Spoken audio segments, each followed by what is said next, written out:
Sawadika, bonjour à tous, bienvenue dans une nouvelle vidéo sur ma chaîne Kathleen à Phuket. Aujourd'hui une vidéo parole d'expat et j'ai avec moi Marc. Bonjour Marc. Bonjour Kathleen. Comment ça va? Ça va très bien. Ça va très bien. Avant de démarrer la vidéo du jour, n'oubliez pas de vous abonner, il vous suffit juste de cliquer en dessous et vous pouvez aussi liker cette vidéo à la fin si elle vous a plu bien sûr et aussi la partager si vous pensez qu'elle peut intéresser d'autres personnes. On va donc se plonger dans le sujet qui nous intéresse, c'est-à-dire Marc aujourd'hui. Alors Marc, présente-toi, quel âge as-tu et quand es-tu arrivé en Thaïlande? Alors j'ai 57 ans, je suis arrivé en Thaïlande pour la première fois en 1987. Il faut dire 1900 parce que ça date. Oui. Et je me suis fixé définitivement à Phuket il y a 10 ans. D'accord. Donc en 2012. En 2012. C'était pour des vacances, j'imagine? Non, c'était pour du travail. J'étais photographe, donc je venais pour un reportage photo. D'accord. Sur la rivière Kouai. Ouais. Et là, j'ai eu le coup de foudre pour le pays. D'accord. Oh, ça devait être impressionnant en 1987, là. Il n'y avait pas d'hôtel encore à l'époque, on dormait sur un radeau. Ouais. Du moins, enfin, une sorte de resort construit entièrement en bambou, moitié bricolé. Ouais.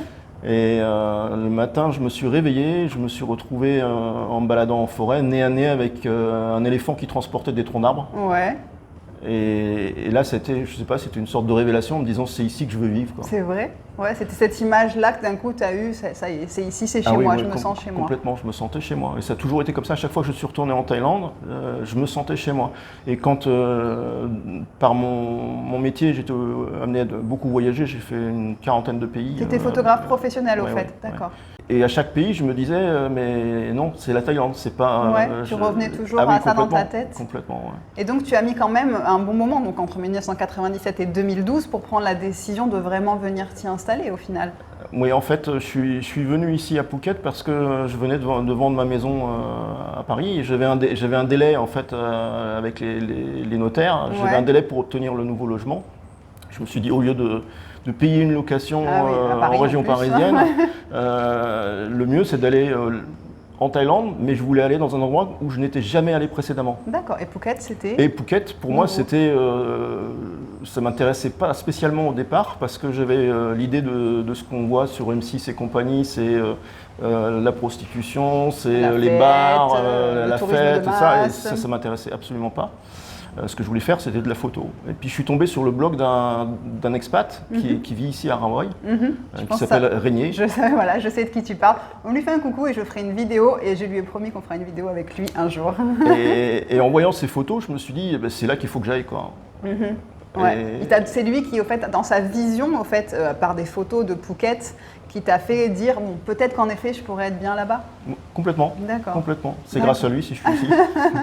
Donc, au fait, tu t'es installé en 2012. Tu es arrivé dans quel but? Alors, parce que du coup, tu avais 47 ans, donc à l'époque. Ben moi, l'idée, c'était de prendre ma retraite. Ah, une retraite anticipée alors quand même. Oui, un petit peu anticipée. D'accord. Et puis au bout de quelques temps, je me suis fortement ennuyé. Ouais. Quand j'ai fait à peu près toutes les plages de Phuket pour des couchers de soleil, bon, on se lasse un petit peu.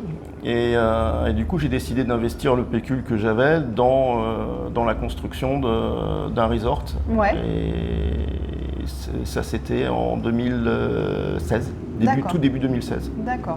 Et donc ce resort qui a pris un petit peu de temps puisque au fait il sort de terre, on va dire maintenant. Voilà, complètement. Au final, on a eu quelques soucis avec le constructeur, et ce qui nous a mis dans un gros embarras. Et on a finalement repris les travaux après avec des petits artisans taille. Et je me suis transformé en chef de chantier. Et là, ça a été très compliqué, mais on arrive au bout, là. Ouverture 1er novembre. D'accord, là nous sommes au fait dans une de ces petites... c'est des maisons au fait, c'est un hôtel, mais ce sont des petites maisons individuelles. Complètement. Voilà, avec différentes configurations, j'imagine, plus ou moins une chambre, 2 chambres, il y a des petits studios peut-être. On a une seule avec 2 chambres. Ouais, tout le reste, c'est une chambre prévue pour 2 personnes. D'accord, avec un petit jardinet devant. Pareil, même configuration que celle-ci, avec le jardin devant, et les gens sont complètement indépendants. D'accord. Donc en fait, ça c'était ton but, mais je sais que tu as, donc dans tout ce cheminement-là, tu as fait d'autres choses entre-temps, parce qu'en fait, tu n'as pas attendu autant de temps sans rien faire. Tu t'es occupé aussi à côté. Oui, j'ai un problème, c'est que je dors très peu. Ouais. Donc ça me laisse beaucoup de temps pour faire plein d'autres choses. Donc je fais de la peinture, de la sculpture. Et de la photo pour le plaisir maintenant. Oui. Ouais. Je sais que tu aimes écrire aussi. Oui, alors ça, c'est un accident en fait. Mon bouquin est Il a écrit un livre qui s'appelle comment? Qui s'appelle Promthep. Ouais. Donc Promthep, si vous connaissez, Hawaï, c'est le cap du bout de l'île de Phuket. Au fait, c'est la pointe sud de l'île de Phuket. Et donc Promthep Cape. Et donc c'est pas un roman, c'est un roman. C'est pas du tout un livre touristique. C'est pas un guide touristique, absolument pas. En fait, ce qui s'est passé, c'est que quand je suis arrivé en 2012, j'ai rencontré mon épouse qui avait un salon de coiffure ici. Et elle venait de subir une agression. D'accord. Et j'ai ignoré pendant plusieurs mois en fait tout le mal-être que ça avait généré chez elle. On est allé vivre en France pendant un an. D'accord. Et parce qu'elle se sentait plus bien ici ou c'était... Non, parce qu'elle voulait découvrir la France. D'accord, ok. Mais des troubles psychologiques qu'elle avait devenaient vraiment envahissants. Et j'ai commencé à essayer de la questionner pour essayer de savoir qu'est-ce qui s'était passé et qu'est-ce qui, dans son passé, avait pu déclencher ce genre de réaction. Et puis, ça ne s'est pas très bien passé. Elle s'est retrouvée en hôpital psychiatrique. Ah, d'accord. Et après une tentative de suicide. D'accord, c'est lourd quand même. Ah oui, c'était très très lourd. Et à l'époque, je notais ce qu'elle me racontait de son passé dans des carnets. Et quand on a rencontré la psychiatre, je lui ai dit ça peut peut-être vous être utile pour comprendre ce qui s'est passé. Et je lui ai donné les carnets. Et à la fin de l'entretien, après avoir parcouru, elle me dit mais vous savez que ça ferait un sacré bouquin. Et l'idée a germé comme ça. Et donc cette histoire qui se passe dans ton livre, que je n'ai pas encore lu mais que je vais lire parce qu'il m'a promis de me donner un exemplaire, donc je le lirai, voilà, je vous en parlerai après. C'est donc fortement inspiré de l'histoire de ta femme, c'est ça? Complètement. Complètement, d'accord. C'est un livre que tu as mis combien de temps à écrire? Il m'a fallu un an. Oui, parce que tu n'es pas écrivain en plus, donc j'imagine qu'il y a des choses quand même Pas du tout, ça a été un long apprentissage. Ouais. Mais c'était une expérience intéressante. Et donc tu as pour but d'en faire d'autres ou alors tu penses que c'était juste une parenthèse? Non, j'ai un deuxième bouquin qui est en cours d'écriture. Ouais. Malheureusement, avec les travaux du resort, j'ai pas vraiment pu avancer comme j'aurais voulu le faire. Mais il y a même en idée un troisième derrière. D'accord, donc en fait tu t'es pris au jeu au final. Complètement. Et ça te plaît vraiment en fait. Mais ça me permet en tout cas de ne jamais m'ennuyer. Je suis incapable de rester à rien faire. Tu es une pile électrique. Je peux pas, c'est pas possible. D'accord, donc tu trouves toujours des petites choses mais qui te plaisent au fond pour t'épanouir et continuer de t'occuper de manière puis je suis très occupé avec mon activité d'épicerie charcuterie. Voilà, parce que là on a parlé du resort, on a parlé du livre, mais il a aussi un petit magasin d'épicerie charcuterie. Ils vendent beaucoup de cochons, mais pas comme Peggy, sous d'autres formes. Donc ça, c'est quelque chose aussi que tu as créé quand? Alors, c'est pas moi qui ai créé l'entreprise. C'est un ami français qui était à Surine en Nissan, qui a lancé ça, qui lui avait une vraie formation de charcutier.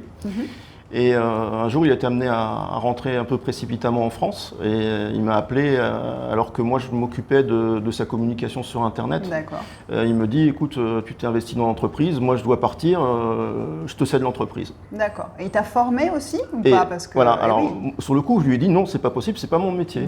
Il m'a dit non, je viens à Phuket le temps qu'il faut, je te forme. Et c'est quelque chose qui t'a plu aussi parce que tu peux aussi des fois essayer des choses et puis te dire ah non, c'est pas pour moi ou... Ce qui m'a plu surtout, c'est d'essayer d'inventer, d'innover de nouvelles choses, des choses un peu différentes, d'avoir de nouvelles recettes. Ça, c'est la partie qui m'intéresse. Mais faire de la saucisse au kilomètre, j'avoue que... Non, là, c'est sûr que je pense pas que ça fait rêver qui que ce soit. Mais par contre, le fait, oui, comme tu dis, de créer des produits, de créer des recettes, d'essayer des choses, de voir ce que ça donne, et puis de voir les gens, les clients, qu'est-ce qu'ils ont comme retour, est-ce que ça leur plaît, est-ce que ça leur plaît pas. Donc, dis-nous un petit peu ce que tu vends dans ton épicerie. Toutes sortes de terrines, des rillettes, des saucisses évidemment. Tout ça, ce que tu fais toi, en fait. Tout est fait maison, oui. D'accord. Des fromages aussi. Alors, les fromages, par contre, sont fabriqués à Chiang Mai. C'est un artisan français qui est à Chiang Mai, qui est assez connu maintenant en Thaïlande. D'accord. Qui a d'excellents produits et c'est lui qui fournit le magasin en fromage toutes les semaines. Donc ça, tu es livré, tu as des livraisons Livraison régulière. Les prix doivent être assez raisonnables du coup, non? Parce que c'est pas du fromage importé comme on a... Les prix sont plus raisonnables que sur Villa Market, par exemple. C'est évident. c'est Parce évident. que c'est ça, nous, le problème avec les produits français, c'est-à-dire ou même la charcuterie ou le fromage, C'est tout de suite très cher. c'est importé puisqu'il y a des taxes à payer, alors que si c'est fait ici, même si j'imagine que voilà, ça reste un savoir-faire et un travail artisanal, donc ça se paye aussi. Il fait de l'atome, il fait essentiellement du fromage de chèvre. Ah, il a des chèvres. Toutes sortes de fromages de chèvre. Ouh, je vais peut-être en prendre un petit fromage de chèvre alors avant de partir. Et le pain, non, le pain, tu fais pas. Alors le pain, il y a un boulanger français maintenant qui nous met du pain en dépôt. En dépôt. Voilà. Donc il y a moyen de venir chez toi, se prendre son saucisson, son fromage, son pain, on se fait un petit sandwich, on va sur la plage Exactement. et on va se faire un petit pique-nique sympa. Exactement. D'accord, ok. Donc c'est vrai que tu as pas mal d'activités et je comprends que tu sois assez occupé. En tout cas, je vous mettrai bien sûr tous alors l'hôtel, le lien pour le livre. Tu as vendu beaucoup de livres, tu me disais juste avant le. L'année dernière, j'ai passé le cap des 10 000.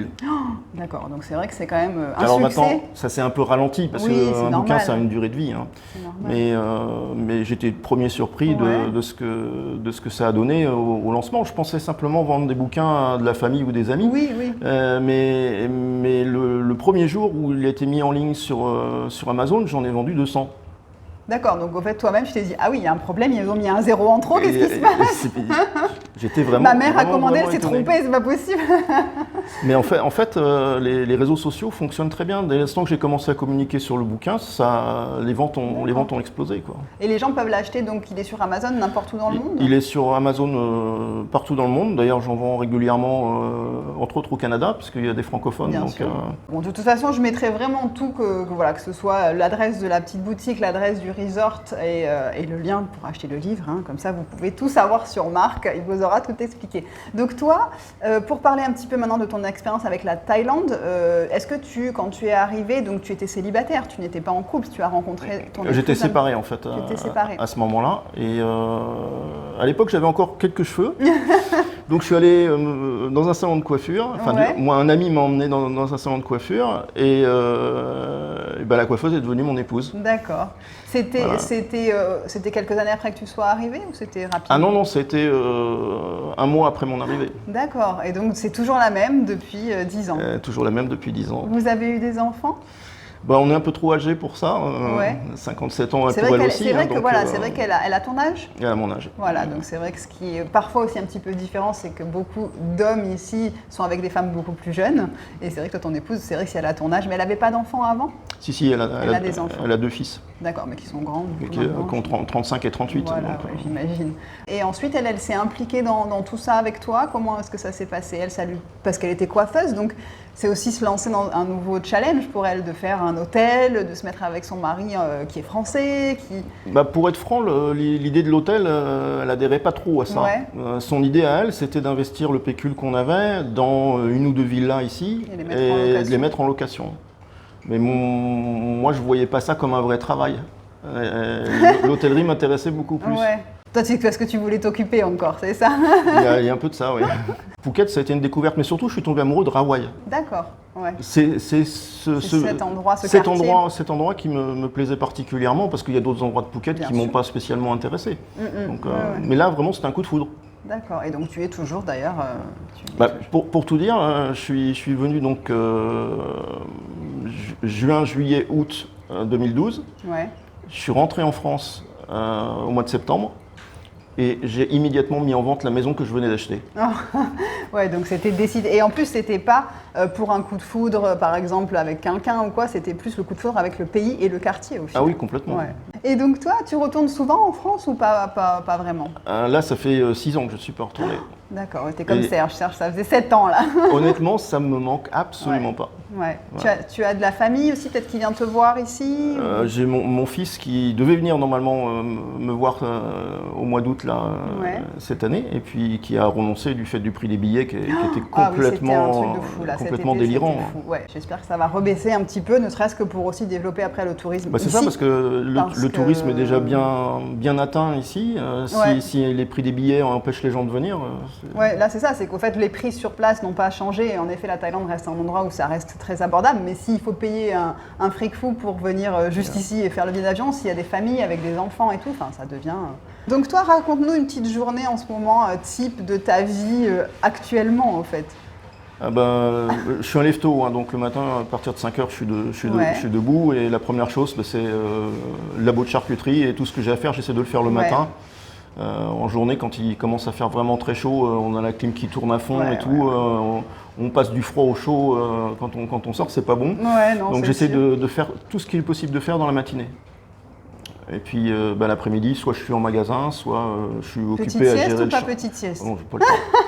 Pas le temps. J'essaie de trouver des petits trucs, peut-être qui me dit qu'un peu tu vas te reposer. Non, pas de sieste, tu continues. Tu te couches tard aussi? Tu écris après le soir, qu'est-ce que tu fais? Non, je suis couché vers 11h, minuit grand maximum. Tu dors pas beaucoup, hein? Non, je dors assez peu. Bon, après, tant que s'il y a des gens qui n'ont pas besoin de beaucoup de sommeil, donc si mais ça laisse du temps pour faire plein de choses. Ah non, mais ça c'est certain, mais il faut dormir un petit peu aussi. C'est vrai. Ok, et donc toi, ta vie ici te convient, et est-ce que tu te verrais peut-être partir dans un autre pays plus tard ou j'ai eu l'occasion de beaucoup voyager au cours de ma carrière, donc je sais où je me sens bien.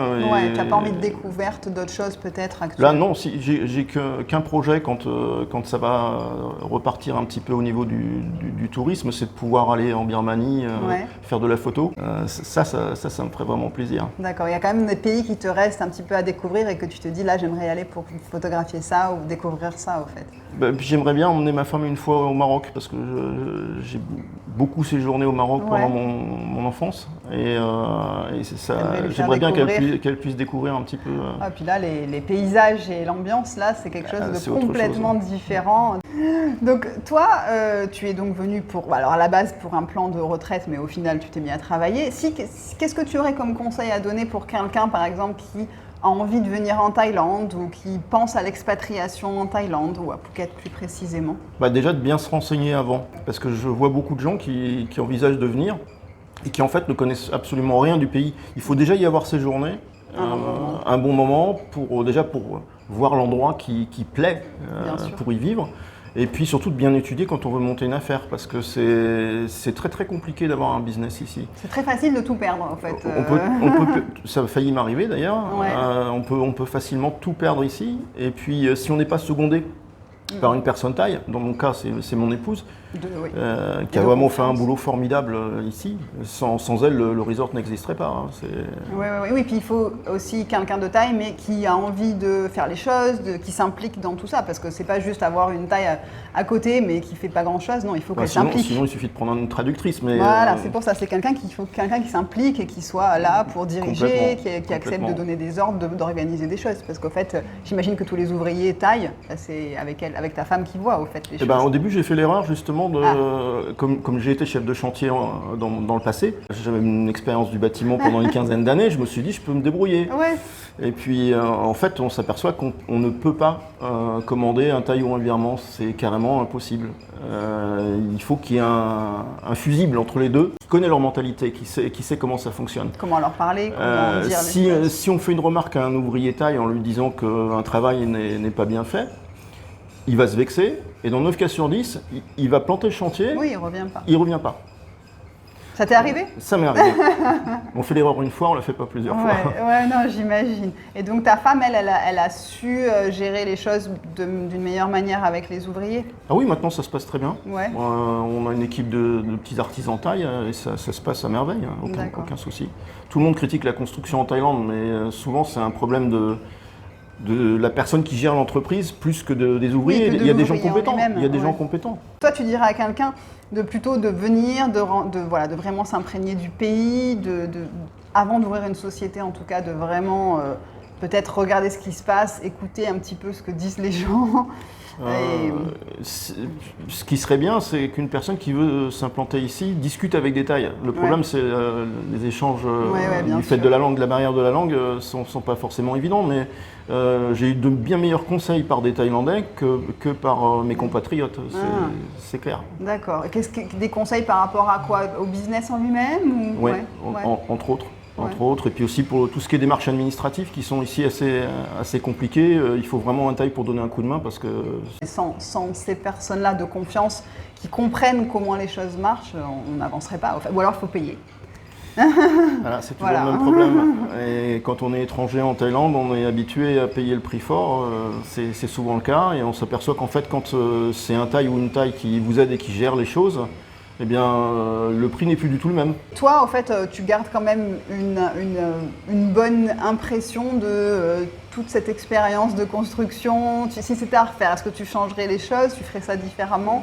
Finalement, tu prendrais 2 maisons en location ou pas? Non, je serais resté. Je regrette pas du tout en fait d'avoir eu cette expérience d'hôtellerie, mais simplement je ferais les choses d'une façon différente. C'est-à-dire que je ne prendrai pas, comme j'ai fait, un entrepreneur français pour gérer le chantier, qui s'est avéré totalement incapable et qui nous a mis vraiment dans l'embarras. Ouais. Donc si c'était à refaire, je travaillerais avec des artisans thaïs. Et en gérant, en fait, toi et ta femme, voilà, en fait. complètement. Et maintenant, j'ai le carnet d'adresses qu'il faut pour ça. D'accord. Donc, si vous avez besoin aussi du carnet d'adresses de Marc pour avoir des bons ouvriers, mais après, il faut être derrière pour pouvoir gérer aussi. Ah bah, c'est évident. Donc, c'est vrai que c'est un petit peu. On ne peut pas les laisser en roue libre. Non, ça serait intéressant de voir avec quoi on se retrouve. Oui. Ça pourrait faire une maison conceptuelle. Oui, par exemple. Moi, je trouve que ton expérience avec la Thaïlande, il y a plein de facettes différentes et tu as eu des hauts, tu as eu des bas, tu as eu des bâtons dans les roues, tu as eu des choses qui sont passées, mais tu es toujours là et tu es toujours heureux de ta vie ici et tu as toujours plein de projets au fait. Ben oui, je peux pas m'en empêcher en fait.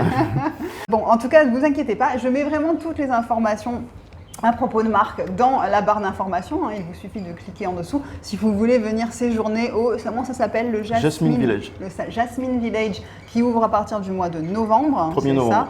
Donc pareil, si vous avez déjà eu des petites réservations, ça reprend doucement. Là, on se disait justement novembre, décembre, là, ça repart. Merci à vous d'avoir regardé cette vidéo jusqu'au bout. Je vous retrouve samedi prochain, 11h, pour une prochaine vidéo. Merci beaucoup, Marc, d'avoir partagé ton expérience. Passez une belle journée, passez vous aussi une belle journée et je vous dis à très vite pour une nouvelle vidéo. Bye bye. Bye bye.